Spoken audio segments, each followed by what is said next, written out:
और मुझे लगता है कि देश में शायद ही कोई ऐसा हो जिसका रेल से जुड़ाव ना हो। हम सब लोग मध्यम वर्ग से आते हैं, निम्न मध्यम वर्ग से आते हैं, और रेल से जुड़ी हुई बड़ी मधुर स्मृतियां हैं, और रेल से ही कहीं ना कहीं आवागमन सबने किसी ना किसी टाइम पर जरूर किया है। क्योंकि रेल सिर्फ पटरियों पर दौड़ने वाली ट्रेनें नहीं है, दंदनाती हुई ट्रेनें नहीं है। रेल इस देश के एक छोर को दूसरे छोर से जोड़ता है। रेल हिंदुस्तान की जीवन रेखा है, और सबसे बड़ी बात है कि आवागमन का सबसे सस्ता इकोनॉमिकल साधन है, एटलीस्ट हुआ करता था, और उसी के कारण मध्यम वर्ग, निम्न मध्यम वर्ग, गरीब व्यक्ति रेल की यात्रा को प्रेफर करता है। आज तक जब आप रेल में बैठते थे टिकट लेकर, तो कहीं ना कहीं यह विश्वास रहता था कि अपने गंतव्य तक पहुंच जाएंगे। बड़े सारे स्टेशन आते थे, उसमें पूरी सब्जी खाई जाती थी, कहीं पर चाय पी जाती थी, कहीं पकौड़े समोसे खाए जाते थे, और एक ये विश्वास था कि गंतव्य तक पहुंच जाएंगे। लेकिन आज जब रेल यात्री बैठता है तो उसके मन में शंका है कि गंतव्य पर वो पहुंचेगा या उसकी अर्थी और लाश पहुंचेगी। यह कीर्तिमान नरेंद्र मोदी जी ने और उनकी सरकार ने स्थापित किया है। मैं यहां पर आपको दो तस्वीरें दिखाना चाहती हूं। यह तस्वीर ठीक एक साल पहले इसी महीने जून की है। 2 जून 2023 को ओडिशा के बालासोर में भीषण ट्रेन हादसा हुआ था। करीब करीब 300 लोगों की मौत हुई थी और 900 से ज्यादा लोग घायल हुए थे। पश्चिम बंगाल में कल फिर एक ट्रेन हादसा हुआ। पटरी पर कंचनजंगा एक्सप्रेस थी, उसको पीछे से मालगाड़ी ने आके मारा। 15 लोगों की मौत और अभी तक 40 लोगों के घायल होने की खबर सामने आई है। ठीक एक साल पहले बालासोर ओडिशा में और एक साल बाद पश्चिम बंगाल में ट्रेन हादसा होता है। क्या बदला है एक साल में? आज पूछना पड़ेगा ना कि एक साल में क्या बदला है। लगातार ट्रेन हादसे हो रहे हैं, और मैं एक सरकारी आंकड़ा आपके साथ साझा कर देती हूं। 1117 ट्रेन दुर्घटनाएं 2014 से 23 तक, और जानबूझकर 23 तक का ही आंकड़ा दे रही हूं, 31 मार्च 2023, क्योंकि ये हमारे आंकड़े नहीं है, आपके आंकड़े नहीं है, ये गवर्नमेंट ऑफ इंडिया के आंकड़े हैं। 1117 ऐसी रेल दुर्घटनाएं हुई हैं जहां पर जान और माल की नुकसान हुआ है। यह सरकारी आंकड़ा है, असल आंकड़ा इससे बहुत ज्यादा है। मतलब हर महीने 11 ट्रेन हादसे हुए हैं। हर 3 दिन पर एक ट्रेन हादसा हो रहा है और उसमें जान और माल की क्षति हो रही है। तो क्या बदला एक साल में? इतना बड़ा बालासोर का ट्रेन हादसा हुआ, हम सब ने लाशों का अंबार देखा, परिवारों को उजड़ते हुए देखा, छोटे छोटे बच्चों को बिलखते हुए देखा। क्या बदला एक साल में? बालासोर से पश्चिम बंगाल क्या बदला? क्या बदला 2014 से 2024 में? मैं एक सूची पढ़ देती हूं, आपको दिखा दिया, लेकिन छोटी सी एक सूची है। 2014 में गोरखधाम एक्सप्रेस डीरेल हो जाती है, 25 लोगों की मौत होती है। इंदौर पटना एक्सप्रेस का हादसा होता है, 150 लोगों की मौत होती है। कैफियत एक्सप्रेस में 70 लोग घायल हो जाते हैं। पुरी उत्कल एक्सप्रेस में 30 लोगों की मौत हो जाती है। बीकानेर गुवाहाटी एक्सप्रेस में 36 से ज्यादा लोग गंभीर रूप से घायल होते हैं, 10 लोगों की मौत होती है। बालासोर मैंने आपको बताया लगभग 300 लोगों की मौत और 900 से ज्यादा लोग घायल, और कल 15 लोगों की मौत और 40 लोग घायल। और ये मैंने सिर्फ कुछ आंकड़े बताए। 1117 ऐसे हादसे हुए हैं। तो जिम्मेदारी किसकी है? जवाबदेही किसकी है? इस देश में हमने वो भी मंत्री देखे हैं, अगर उनके डिपार्टमेंट में अगर रेल मंत्री रहते हुए ऐसे हादसे हुए हैं तो उन्होंने अपने पद से नैतिक जिम्मेदारी लेते हुए इस्तीफा दिया है। फिर वो लाल बहादुर शास्त्री जी हो, नीतीश कुमार रहे हो, माधवराव सिंधिया रहे हो, ममता बनर्जी रही हो, मधु दंडवते रहे हो, जॉर्ज फर्नांडिस रहे हो, सब लोगों ने नैतिक जिम्मेदारी लेते हुए इस्तीफा दिया है। लेकिन आज हिंदुस्तान का रेल मंत्री रील मंत्री बना हुआ है। नैतिक जिम्मेदारी छोड़ दीजिए, आज भी हादसे के वक्त रील कैसे अच्छी बनेगी उस पर चर्चा हो रही है। बालासोर के वक्त अश्विनी वैष्णव जी वहां पर आए, डाइव कर रहे थे, किसी के नीचे घुसकर झांक रहे थे, ट्रेन के नीचे घुसकर 2-4 टेसू बहा रहे थे। क्या किया आपने रेल को सुरक्षित करने के लिए? आप कल पहुंचते हैं वहां पर, आप रेल मंत्री हैं, आप गाड़ी से भी जा सकते थे, लेकिन वीडियो ज्यादा बेहतर तब आएगा जब आप जूम जूम जूम करके मोटरसाइकिल से जाएंगे। अच्छा वीडियो आ गया सामने, रील बना लिया आपने। अब आप बताइए, आपने 1 साल से इस देश में रेल को सुरक्षित करने के लिए क्या काम किया? उस रेल को सुरक्षित करने के लिए जिसमें इस देश का युवा, जिसमें किसान, जिसमें मजदूर, जिसमें मध्यम वर्ग अपने परिवारों के साथ चलता है, उसको सुरक्षित करने का क्या काम किया? लोगों के मन की आशंका कि भैया हम पहुंचेंगे या हमारी लाश पहुंचेगी, उसको दूर करने का क्या काम किया? कवच समझा रहे थे, अभी आपको मैंने दिखाया कुछ दिनों पहले। कवच प्रणाली आई है। कवच प्रणाली क्या करेगी? एक ट्रैक पर अगर 2 ट्रेनें चल रही होंगी तो पीछे वाली ट्रेन पर कवच से ब्रेक लग जाएगा, आपस में भिड़ंत नहीं होगी। क्या हुआ कल कवच का?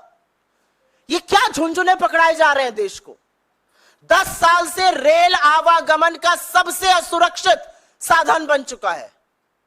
लगातार जान और माल का नुकसान हो रहा है और लोगों को झुंझुने के नाम पर आपने कवच की बात कही। और ये क्यों हो रहा है? क्या एकदम से रेल फेल हो गई है? ये इसलिए हो रहा है क्योंकि नरेंद्र मोदी की सरकार और उनके मंत्री उदासीन हैं, अकर्मण्य हैं। उनको फर्क नहीं पड़ता कि गरीब गुर्बत में रहते हुए लोग, यंग लोग जो गाजर मूली की तरह भरकर रेल में आज जाने को मजबूर है, वो मर जाए, उनको फर्क नहीं पड़ता है। इसलिए ऐसा हो रहा है। आपके साथ एक और आंकड़ा साझा करती हूं, और ये मेरा आंकड़ा नहीं है, ये आंकड़ा खुद अश्विनी वैष्णव ने पार्लियामेंट में दिया है, यह आरटीआई के माध्यम से भी सामने आया है। 3,12,000 रेलवे के रिक्त पद पड़े हुए हैं और कर्मचारियों की इसी भारी समस्या से रेलवे जूझ रहा है। एक आरटीआई के मुताबिक, और ये आंकड़ा बड़े ध्यान से सुनिएगा, लोको पायलट, बहुत सारे जो रेल हादसे होते हैं जहां पर गलत सिग्नल पे दे दिया गया, एक ही ट्रैक पर ट्रेनें चल गई, कहीं कहीं मानवीय त्रुटि होती है, और वो मानवीय त्रुटि लोको पायलट के कारण होती है। क्यों होती है ये भी समझ लीजिए। लोको पायलट के 70,093 पद स्वीकृत हैं, इसमें से 21% पद खाली पड़े हुए हैं। सहायक लोको पायलट के 57,551 पद स्वीकृत हैं, उसमें से करीब 8% खाली पड़े हुए हैं। ये वो पद है जो रेलवे को सुरक्षित बनाने के लिए, सुचारू रूप से चलाने के लिए, लोगों को अपने गंतव्य से, एक गंतव्य से दूसरे गंतव्य तक सुरक्षित पहुंचाने के लिए इन पदों का रोल होता है। और 21% ये पद खाली पड़े हैं। इसके चलते लोको पायलट के ऊपर बहुत भारी दबाव है। 12-12, 14-14 घंटे वो काम कर रहे हैं और इस तरह की त्रुटियां हो रही हैं। मैंने 4-5 दिन पहले पढ़ा, रेल मंत्री कहते पाए गए, पुलिस बल का प्रयोग करो। ये जो भीड़ भाड़ हो रही है, ये भीड़ भाड़ अपने मन से नहीं हो रही है रेलवे में, क्योंकि आपने रेलवे को तबाह करने में कोई कसर नहीं छोड़ी है। पिछले 10 साल में रेलवे का जो हाल हुआ है, चाहे वो किराए में वृद्धि हो, और एक नहीं मैनीफोल्ड वृद्धि, जहां 800 का किराया था आज 2400 है। डायनामिक प्राइसिंग से कई बार तो रेल से कम किराया एयरलाइन का मिल जाता है। यह हाल आपने रेलवे का कर दिया है। क्यों ये लोग भीड़ भाड़ कर रहे हैं? कितनी किल्लत है ट्रेनों की, क्या अंदाजा है रेल मंत्री को? रेल मंत्री हवाई है। शायद वो महंगाई में, जैसे उनकी एक कोलीग ने कहा था, मैं लहसुन प्याज नहीं खाता, वो कहते मैं रेल से नहीं चलता। चलिए रेल से, एक स्लीपर में बैठिए, 200 किलोमीटर की यात्रा करिए एक स्लीपर कोच में बैठकर, तब आपको पता चलेगा कि हिंदुस्तान की असली जनता, AC 3 में बैठ जाइए, आप AC 2 में बैठ जाइए, आपको पता चलेगा कि हिंदुस्तान की जनता किस तरह से आज आवागमन करने को मजबूर है। इतनी किल्लतें हैं ट्रेन की कि पिछले वित्तीय वर्ष 2023 में 2,70,00,000 यात्री यात्रा का टिकट बुक कराने के पार यात्रा नहीं करा पाए क्योंकि टिकट कंफर्म ही नहीं हुआ, सीट की किल्लतें थी। 2,70,00,000 लोग एक वित्तीय वर्ष में यात्रा नहीं कर पाए, उनका ट्रेन का टिकट वेट लिस्टेड था, वो रह गए। और यह निरंतर बढ़ रहा है। इसके पहले वाले वर्ष में यह संख्या 1,63,00,000 थी, वो बढ़कर 2,70,00,000 हो गई। तो कितनी किल्लत है ट्रेनों की और कैसे लोगों को अपनी यात्रा कैंसिल करनी पड़ रही, उसका एक प्रमाण यह भी है। एक बात जरूर बोलना चाहती हूं, और इसका मैंने जिक्र किया था 3-4 दिन पहले। मंत्री जी ने कहा पुलिस बल का प्रयोग करो, ये जो अनारक्षित लोग घुस जाते हैं ये अपनी मर्जी से घुस रहे हैं, इनके पास कोई काम नहीं है। ये जो हमारे बच्चे अपनी परीक्षा देने जाते हैं एक के ऊपर एक चढ़कर गाजर मूली की तरह, इस गर्मी में, तपती हुई गर्मी में लोग टॉयलेट में बैठने को मजबूर हैं। कौन है ये लोग? क्योंकि आपने स्लीपर और द्वितीय श्रेणी के कोचेस को लगातार एसी में कन्वर्ट करा। लोगों के पास इतना पैसा नहीं है कि वो एसी कोच में चल सके। आपने ट्रेनें रद्द कर दी, ट्रेनों की संख्या खत्म करी, पैसेंजर ट्रेन की कम करी। उसके चलते आज आरक्षित डब्बों में अनारक्षित लोग जो जनरल टिकट लेकर आवागमन करते थे वो बैठने को मजबूर हैं। तो उन पर बल का प्रयोग मत करिए, अपनी गलती को स्वीकारिए। मैं जानती हूं कि लोगों को असुविधा होती है, लेकिन उस असुविधा का कारण आप हैं। और क्योंकि रेलवे सुरक्षा की बात हो रही है तो थोड़ी बात हो जाए कि सरकार कर क्या रही है। ऐसा नहीं है सरकार के पास फंड नहीं है रेलवे सुरक्षा के लिए। इनफैक्ट सीएजी ने बताया है कि राष्ट्रीय रेल संरक्षा कोष RRSK में 20,000 करोड़ रुपए आने थे। 15,000 करोड़ रुपए केंद्र सरकार देती, 5,000 करोड़ रुपए रेलवे अपने रेवेन्यू से देता। 4 साल बाद जहां 20,000 करोड़ रुपए आने थे वहां 4,225 करोड़ रुपए आए हैं, 1/4। यह इनकी सीरियसनेस है, यह रेलवे सुरक्षा के लिए सरकार की उदासीनता है। जिस संरक्षा कोष में 20,000 करोड़ रुपए आने थे जिससे रेलवे की सिक्योरिटी होती, उसमें 4,225 करोड़ रुपए है। लेकिन अभी चौंकिए मत, क्योंकि चौंकने वाली बात आगे है।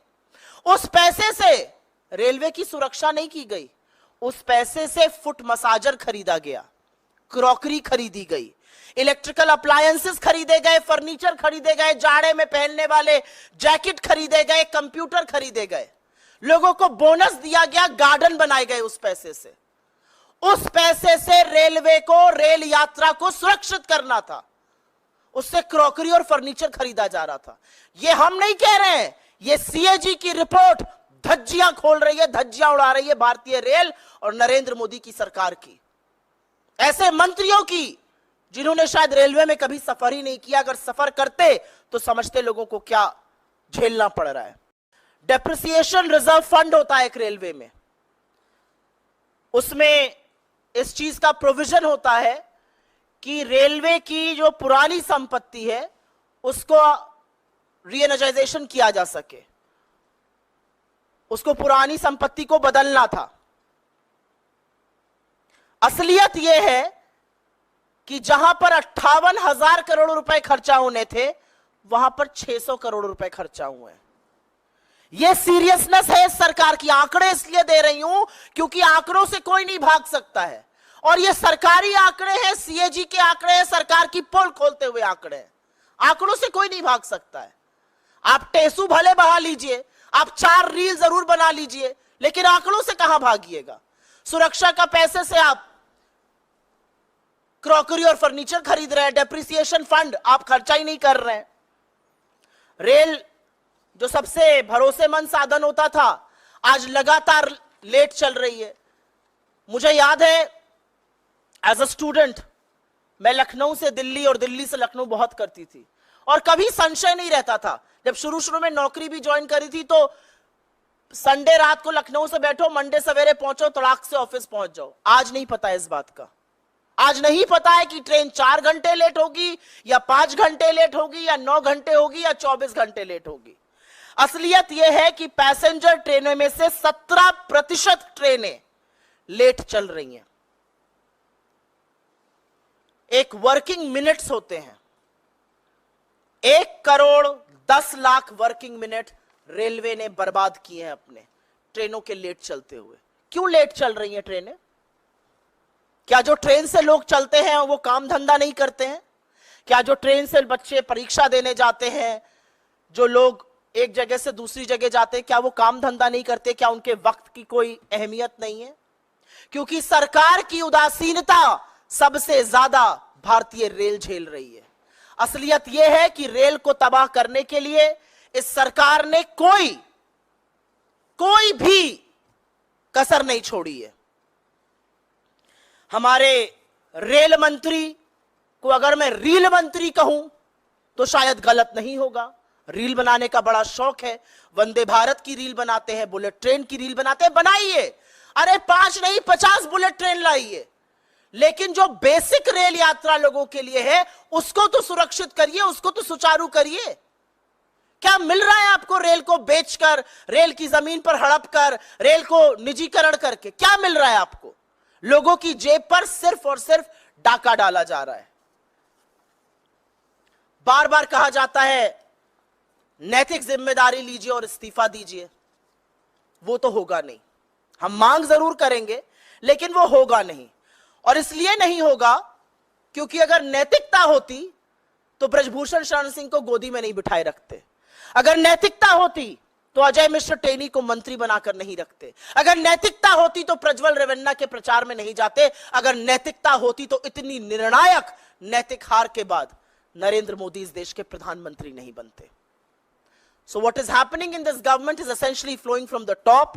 असलियत यह है कि प्रधानमंत्री पद पर रहते हुए व्यक्ति ने रेल को बर्बाद करने में कोई कसर नहीं छोड़ी है, और रही सही कसर जो है वो अश्विनी वैष्णव पूरी तरह से लगकर पूरी कर रहे हैं।